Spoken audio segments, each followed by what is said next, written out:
여러분 안녕하십니까. 금요일 밤 여수 MBC 뉴스데스크입니다.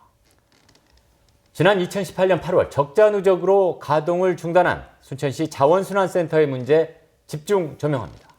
오늘은 먼저 문제 해결을 위한 공론화위원회의 논의 과정과 1년 6개월이 지나도 별 변동이 없는 현 상황을 짚어보겠습니다. 조희원 기자입니다.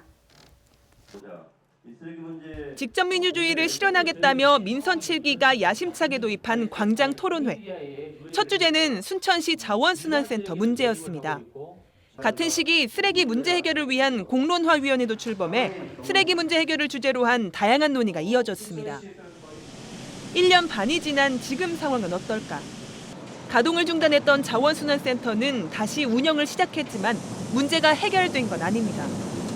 100일 동안 수기 과정을 거친 위원회는 지난 2018년 12월 부실한 관리 감독에 대한 감사 청구와 대체 매립장 확보, 쓰레기를 감량할 수 있는 처리시설 도입 등을 골자로 하는 6가지 권고안을 순천시에 제안했습니다. 하지만 위원회가 제시한 안건들 중 이루어진 건 단 하나도 없습니다. 위원회가 첫 번째로 제시한 권고는 책임 공무원들과 운영사에 대한 감사. 2009년 당시 책임 공무원들이 계약 불이행에 대비한 조항 하나 없이 계약을 체결해 파행적 운영에 빌미를 줬기 때문입니다.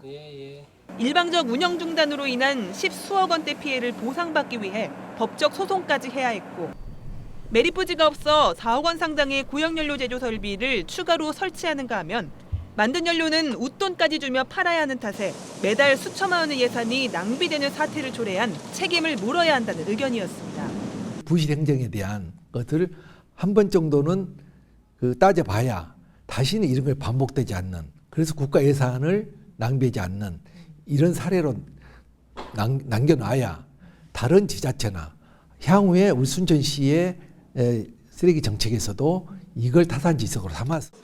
하지만 1년이 넘은 지금까지도 계약을 체결한 공무원 중 이와 관련해 징계나 조사를 받은 사람은 아무도 없습니다.